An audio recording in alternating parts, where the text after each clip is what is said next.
नमस्कार। आज मैं फिर आपके सामने अपराध की एक और घटना लेकर आया हूं।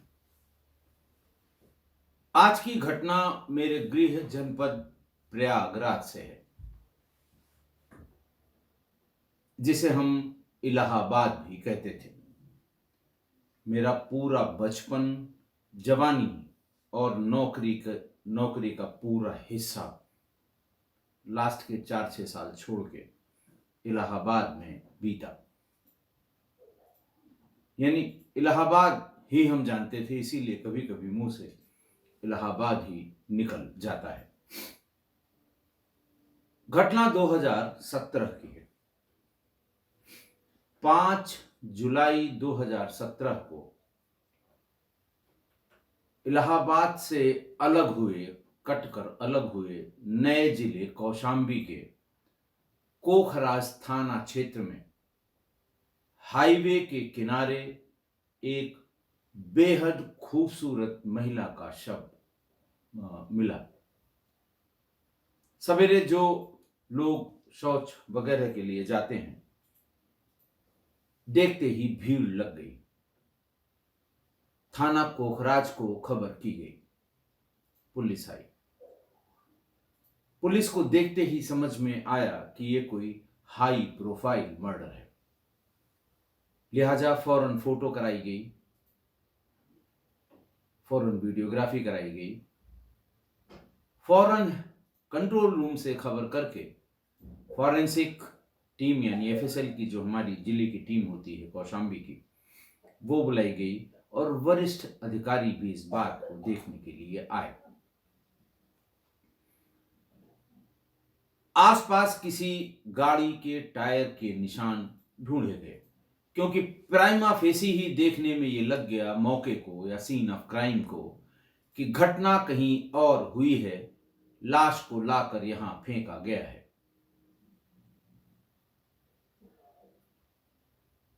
फोटोग्राफ्स तुरंत तैरने लगे व्हाट्सएप पर, सोशल मीडिया पर,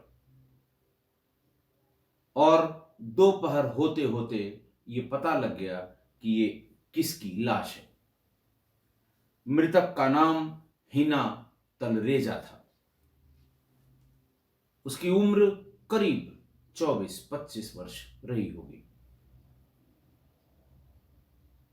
जैसे ही पता लगा वैसे ही पुलिस ने तलाश शुरू कर दी। इलाहाबाद यानी प्रयागराज पुलिस से मदद मांगी, कौशाम्बी पुलिस ने, और ये पता लगा कि हिना तलरेजा अपनी मां नीलिमा के साथ प्रयागराज के मीरापुर इलाके में कहीं रहती हैं। मां से संपर्क किया गया कि आखिर कौन हो सकता है जिसने आपकी बेटी की ऐसी हत्या की है।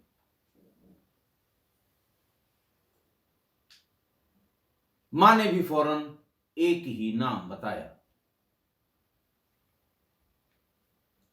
उसने बताया कि मेरा दामाद, जिसका नाम अदनान है, मीरापुर के ठीक पास के इलाके शाहगंज का रहने वाला है। उसने अभी हाल दूसरी शादी कर ली। हिना को बताया नहीं। हिना इस बात से नाराज थी। मुझे यही शक होता है कि या तो अदनान ने खुद मेरी बेटी को मारा है या किसी से मरवाया है। बहरहाल पुलिस अदनान के यहां दबिश देने लगी। अदनान तुरंत मौके पर नहीं मिला। अपने घर पर या उसके जहां जहां अड्डे थे, जहां जहां रहता था, वहां वो नहीं मिला। उसके दोस्तों के यहां, उसके रिश्तेदारों के यहां पुलिस ने दबिश करनी शुरू की। मोबाइल फोन को सर्विलांस पे लगा के पुलिस ने उसको ढूंढने की कोशिश की। इसी बीच अगले दिन सवेरे पोस्टमार्टम की रिपोर्ट भी आ गई। पोस्टमार्टम की रिपोर्ट में cause of death due to gun shot injury. कनपटी के पास ब्लैकनिंग और टैटूइंग दोनों मौजूद थे। कहने का मतलब कि पॉइंट ब्लैंक रेंज से कनपटी पर उसे किसी सेमी ऑटोमेटिक वेपन से मारा गया था, गोली मारी गई थी। लेकिन आश्चर्यचकित करने वाली या चौंकाने वाली बात यह भी थी कि मरने से पहले उसके साथ बहुत ही ब्रूटल रेप, बलात्कार किया गया था। एक से अधिक व्यक्तियों द्वारा किया गया बलात्कार। स्लाइड्स जो बनाई गई, प्राइमा फेसी ये बताया गया, बाकी उसकी स्लाइड्स और उसका स्वैप और बाकी चीज़ें फॉरेंसिक रिसर्च लैब जो लखनऊ में है, वहाँ आगे की जांच के लिए भेज दी गई। बहरहाल बहुत टाइम नहीं लगा और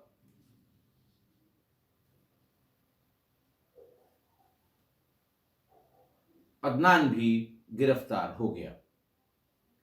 इस बीच में जब उसका नाम पता लगा, हीना तलरेजा, तो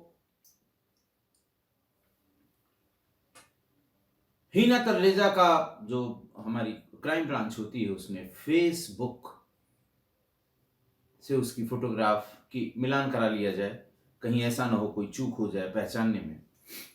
फेसबुक प्रोफाइल उसका मिल गया, उससे तमाम फोटो डाउनलोड कर ली गई और ये पता लगा कि 18 जून को उसने एक ही दिन में 12-15, यह घटना 5 जुलाई की है बॉडी के मिलने की, और 18 जून को उसने 10-12 स्टेटस अपने फेसबुक प्रोफाइल पर लगाए थे, जिनसे ऐसा लगता था कि वो किसी शख्स के धोखे से आहत है। उसने 18 जून को जो लिखा था कि उसकी परवाह मत करो जो तुम्हें इग्नोर करता है, उसकी करो जो तुम्हारे लिए सबको इग्नोर करता है। नाम किसी का नहीं लिखा था, लेकिन किसी को यह संदेश बार बार देना चाहती थी, जिससे वो बहुत आहत थी। ऐसा उससे लिखा है, ऐसा उसने लिखा है।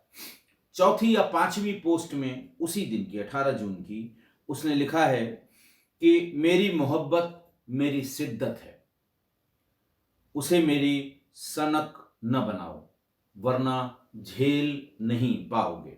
फिर किसी का नाम नहीं लिखा, लेकिन निश्चित रूप से किसी के लिए लिखा गया था, और इसलिए लिखा गया था कि ताकि वो पढ़े।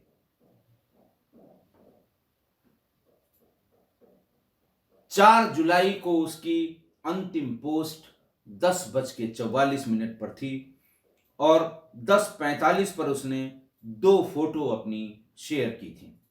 उसके बाद से उस पर कोई अपडेट नहीं था। पुलिस ने कंफर्म कर लिया कि यह हीना तलरेजा ही है, और 4 तारीख और 5 तारीख जब इसका शव मिला है, उसी के आसपास इसकी हत्या हुई है। अंदाज पुलिस को फेसबुक के स्टेटस और उस पर लिखी गई जो पोस्ट हैं उससे पता लग गया। पुलिस ने भी घेर घार के उठाया उसको, अदनान को। टाइम लग गया, लेकिन अदनान को उठा लिया 30 जुलाई को, करीब करीब 25 दिन बाद। तब जाकर पूरी घटना का पता लगा। आप समझ सकते हैं कि उसने प्रेम व्यवहार में तो बताया नहीं होगा कि उसने ऐसा क्यों किया और ऐसा क्या किया, क्या क्या किया, उसने खुद से कुछ नहीं बताया होगा। और पुलिस की भारी आवभगत के बाद ही वो बोलना उसने जब शुरू किया तो वो रुका भी नहीं। उसने बताया कि हमारी और हीना तलरेजा की शादी करीब करीब 1.5 साल पहले हुई थी। और उसके पहले भी लगभग 2 साल हम लोग लिव इन रिलेशन में थे। हिना ने जब शादी के लिए दबाव बनाया तो मुझे उससे शादी करनी ही पड़ी। हालांकि न मेरा परिवार इसके लिए राजी था, न हिना का परिवार इसके लिए राजी था। आप समझ ही सकते हैं, दोनों अलग अलग धर्म से थे, इसलिए परिवार का राजी होना मुश्किल था और शायद इसीलिए परिवार राजी भी नहीं हुआ था। कुल करीब 3 साढ़े 3 साल तक साथ रहने के बाद, लिविंग और उसके बाद शादी में रहने के बाद, अचानक अदनान ने एक दूसरी लड़की से शादी कर ली और ये जानकारी हिना को बिल्कुल नहीं थी, हिना तरलेजा को। जैसे ही उसको जानकारी हुई, उसने फोन करके कारण या इस खबर की पुष्टि के लिए उसको फोन करना चाहा, लेकिन फोन स्विच ऑफ था। इनफैक्ट सिम ही बदल लिया था अदनान ने। वो भागी भागी अदनान के घर पहुंची। घर पर बताया गया अदनान नहीं है। उसने कहा मैं उसकी पत्नी हूं, मैं घर के भीतर आऊंगी। घर वालों ने बदतमीजी की। वहां से सीधे वो शाहगंज थाने पहुंची। शाहगंज थाने पर उसने एक FIR की शक्ल में एक एप्लीकेशन लिखी कि इस तरह से मेरे इतने दिनों से संबंध थे, फला तारीख को फला जगह शादी हुई थी, शादी के बाद हम लोग आराम से रह रहे थे और मुझे पता लगा है कि इन्होंने एक दूसरी शादी कर ली, लेकिन इनके घर वालों ने मेरे साथ आज जो बदसलूकी की है वो नाकाबिले बर्दाश्त है। पुलिस ने फौरन इनके घर पे फोन किया। जो भी नंबर इनके पास थे, उनकी माँ के, भाई के, बाप के, अदनान के, उनको फोन किया और बताया कि आप लोग कल थाने आकर अपना बयान नोट कराइए। आपके खिलाफ एक तहरीर आई है, अगर ये सही होगी तो आपके खिलाफ मुकदमा लिखा जाएगा। उसी रात अदनान हिना तलरेजा के घर पहुंच गया। भर भर के आंसू रोया, फूट फूट कर रोया। मां नीलिमा के पैर पकड़ लिए कि मुझसे बहुत बड़ी गलती हो गई, मुझे अपने किए की सजा मिलनी चाहिए और मैंने भावावेश में ऐसा कर दिया, वैसा कर दिया, फलाना कर दिया, ठिकाना कर दिया और ये जबरदस्ती मेरे घर वालों ने शादी करा दी। ये कहा गया कि शादी करा ही रहे थे तो तुम्हें बताना चाहिए था। घर वाले अगर जबरदस्ती शादी करा रहे थे, बताना चाहिए था, हम उनके सामने जाते, उन्हें बताते कि ये पहले से शादीशुदा है। लेकिन बस जब भी कोई टेढ़ा सवाल पूछा जाए, भर भर के आंसू गिराने लगा और ये कहा मुझे माफ कर दो। खैर, हिना ने कहा चलो तुम्हें माफ किया। उसके बाद उसने कहा अपनी एप्लीकेशन थाने से वापस ले लो, वरना पुलिस बहुत तंग करेगी, घर पे आएगी, दबिश डालेगी, परिवार वालों को ले जाएगी, बड़ी बदनामी होगी।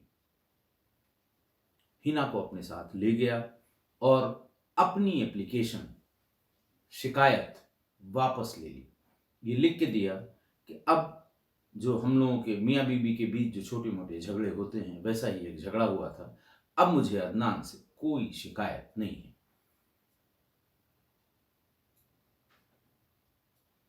बात आई गई हो गई, वो भी समय समय पर उससे मिलने लगा। 4 जुलाई को उसने फोन किया कि चलिए आओ हम लोग कहीं शहर के बाहर किसी ढाबे पर खाना खाएंगे। हिना को लगा कि बिल्कुल सही कह रहा है और उसको शौक भी है बाहर के देशी ढाबों पर खाने का। लिहाजा वो जहां उसने जिस होटल में बताया था उसमें पहुंच गई। वहां पर उसके 2 दोस्त अदनान के पहले से मौजूद थे, खालिद और विक्की।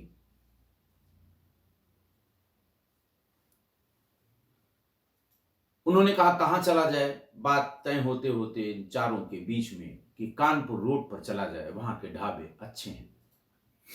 ये वहां से रात में 10 बजे ये कौशाम्बी पहुंच गए, ढाबा ढूंढते ढूंढते।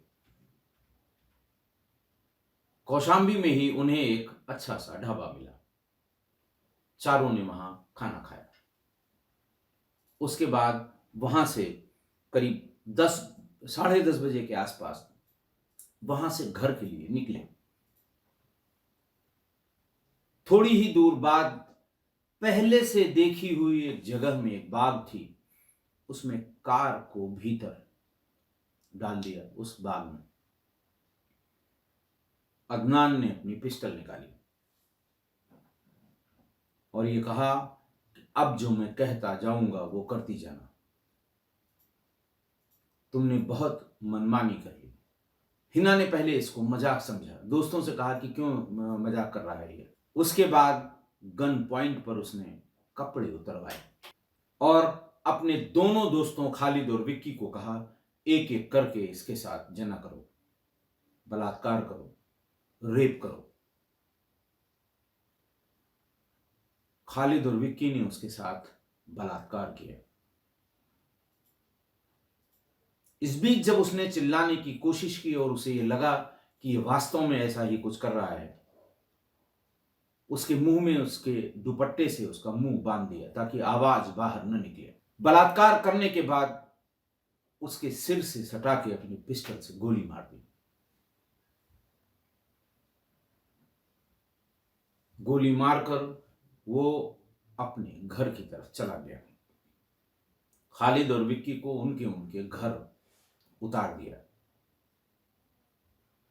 अगले दिन जैसा मैंने बताया कि लाश कौशाम्बी में एनएच के नेशनल हाईवे के किनारे मिली, कानपुर रोड के।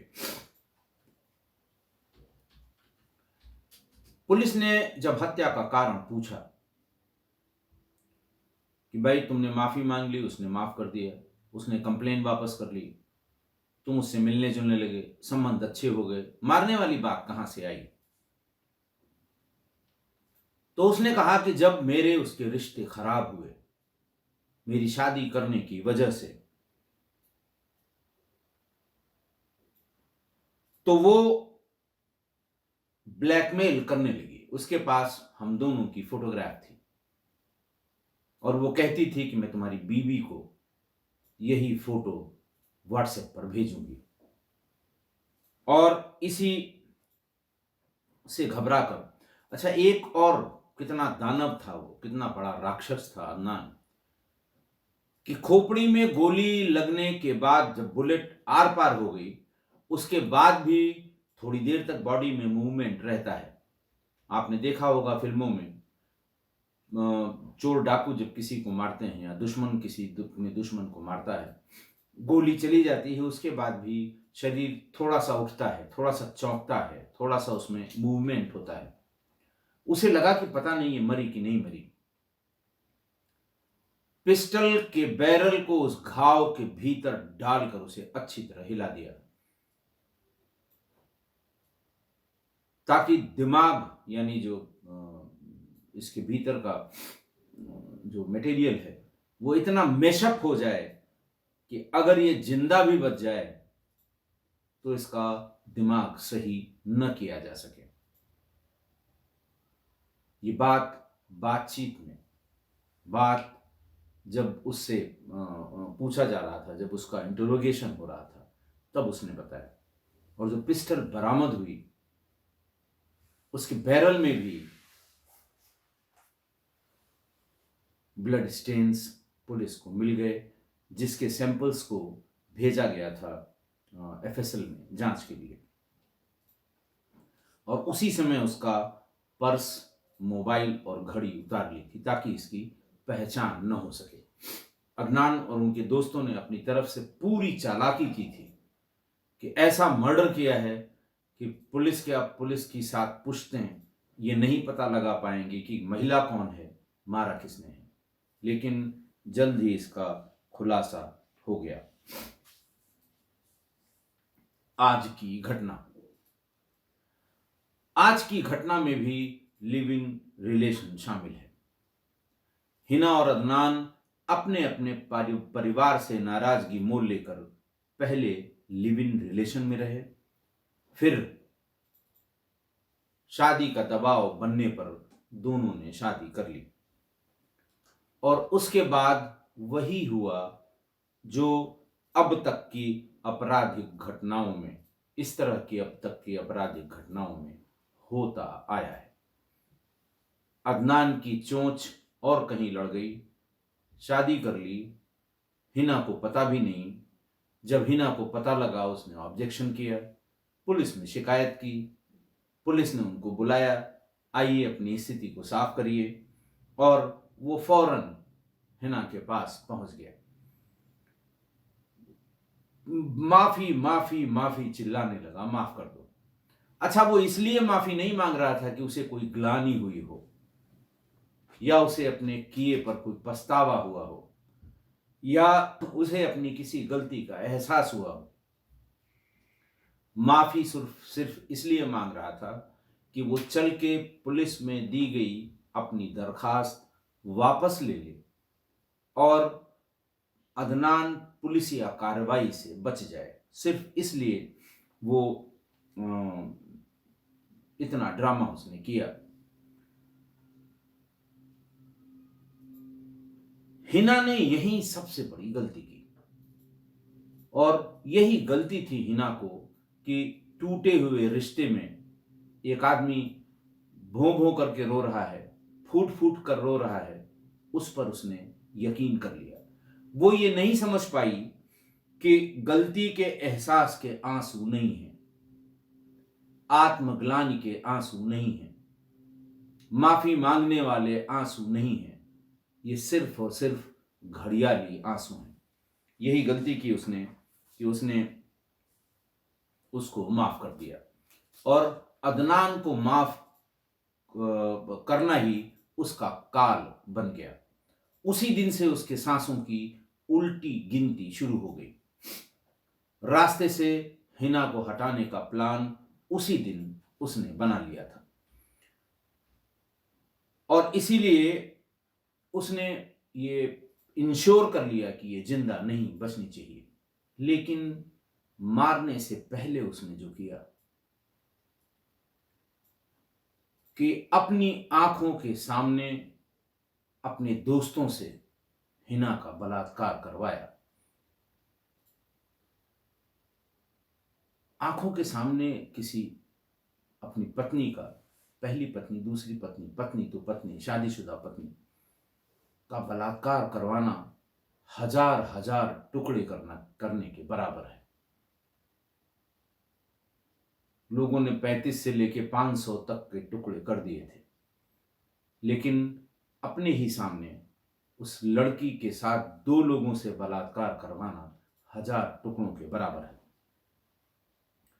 बलात्कार की भुक्तभोगी महिला, बच्ची, कोई भी हो, वो कभी जीवन भर इस घटना को नहीं भूलती। कोई कहेगा नहीं, कहने वाली बात भी नहीं है, लेकिन कभी नहीं भूल सकता। भूल सकती वो भुक्तभोगी बच्ची, महिला, जो भी है, और जितनी बार याद करती है ये उसके लिए मरने के बराबर होता है। अपने लाइफ टाइम में वो मरते समय तक याद करेगी और जब जब याद करेगी वो उसकी मौत के बराबर होगा। इतनी बीभत्स और घिनौनी हरकत, घिनौनी बात या सोच कैसे किसी के दिलो दिमाग में आती है, ये भी मेरी समझ के परे है। आखिरकार आज की घटना में भी एक लड़की ही मारी गई, एक लड़की की ही हत्या हुई।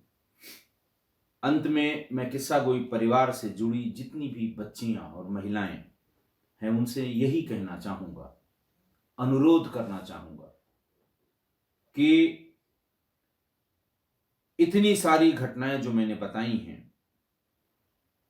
उनसे सबक जरूर लें और कोई कदम उठाने से पहले इन घटनाओं के बारे में जरूर सोच लें, तभी कोई कदम आगे बढ़ाएं।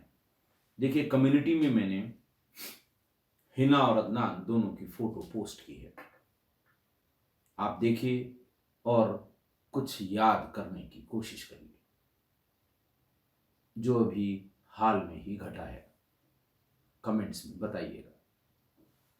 ठीक वैसा ही कुछ है उन दोनों में, वैसी ही कुछ समानता है उस प्यारी बच्ची हिना और इस अपराधी अदनान में।